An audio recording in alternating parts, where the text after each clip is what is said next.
Hey guys, welcome back to another video. It's your man Jay Will. So it is time to give you a follow-up video after 2 months of owning this phone. Now, brief disclaimer, I did use this for about 30 to 40 days straight. And then once I got the Pixel, and I've had this phone for 2 months, so it's been getting used. But once I got the Pixel, I started to review the Pixel and I started to put my Project Fi SIM card in here. This is my Project Fi SIM card, but eventually I moved it over to my main SIM card, the Pixel that is, and I put the SIM card back into here. Now, 2 full months of owning this. It's been a little over 2 months. But this phone actually released in May, and it is not LG's latest offering, believe it or not. This phone is 6 months old, and a lot of you guys just bought it or you're still using it. And I'm with you. I'm still using it. So I want to give you a quick follow-up video to let you guys know, yeah, this phone is still hot. Just because I didn't favor this phone over these 2 phones in some areas, that doesn't mean that I don't like this phone. When it comes to buying a phone for a daily driver, for me, it's very difficult because I have so many phones at my disposal for what I do on YouTube. And that does cause a problem for me sometimes. Right now, I'm back and forth between several phones, but I actually have 4 phone numbers to myself. So one phone keeps the iPhone. That phone is just, the phone that I have for the iPhone. You've heard me say the spiel. Nonetheless, this is my Project Fi phone. And I think I got one of the best deals on the internet when I bought this phone for $450. Right now it's up to $550, but they're giving you a little bit off, and they give you a $100 credit or some $150 credit, something like that. I still say that I got the best deal. And another reason why this is a good deal for me is because I did the referral thing for Project Fi, and I signed about 40 of you guys signed up. Now Project Fi stops at $200 for me, but everybody who's still using my Project Fi link, you guys can continue to get the $20. I don't get anything. But that made this phone even more appealing because I need this phone number, and I was paying $24 a month. What I do is I turn the data off and I use Wi-Fi, so I don't get charged with any data because I really just needed Project Fi for their phone call service. The phone calls with Project Fi, if I haven't talked about phone calls, I have to talk about it with this phone once again, because I took this phone on a long trip and it was just amazing, man. The phone calls came, the phone calls, it never dropped service. Unlike my T-Mobile line, it did not drop service. T-Mobile dropped to 3G, then it faded out maybe 4 times completely and then came back within a matter of 2 to 3 minutes.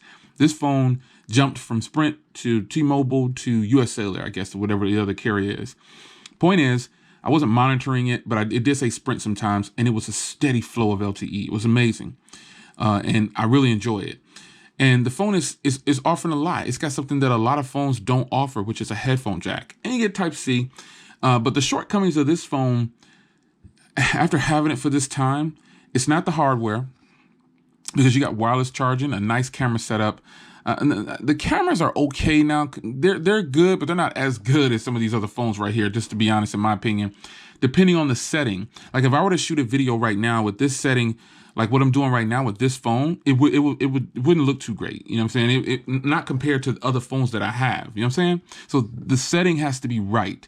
But where this phone does win is the DAC, because I've got some very high powered headphones by Sony. And when I plug them in here, off the charts. Off the charts. Shall I technically T?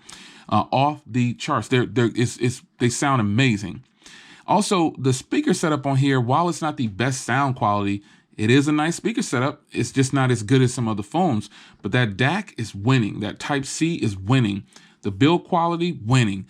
Now, one downfall that I've come across now with this phone, and I say downfall, I don't mean like it's a failure. I mean a shortcoming for me, I should say, is the software.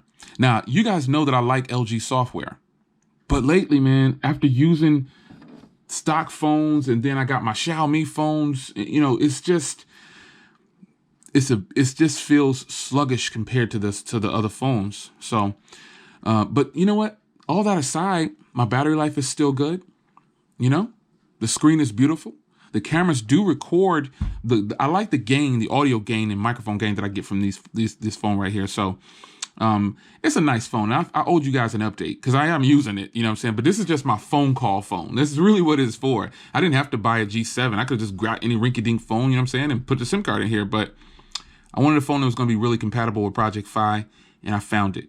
You know, the screen is gorgeous, Quad HD display. Not the best looking display compared to other phones, but it is beautiful.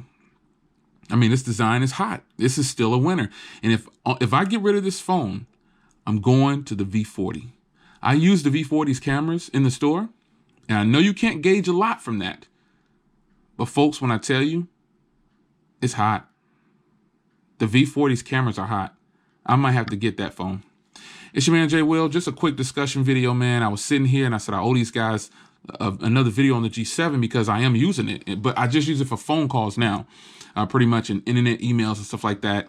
And I'm taking advantage of Project Fi by just leaving it on Wi-Fi. And I turn the data completely off on the phone and turn on Wi-Fi. So I don't get charged any data anytime during my billing cycle.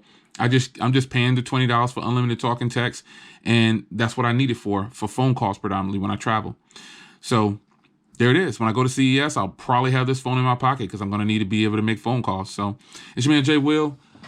The G7 is still alive and kicking. While it doesn't measure up to some of my other phones that I have on the chopping block, man, it's still a fantastic phone. So if you have a G7, rejoice. You got a winner, man. I'm keeping mine unless I go to the V40. It's your man, Jay. I'm out.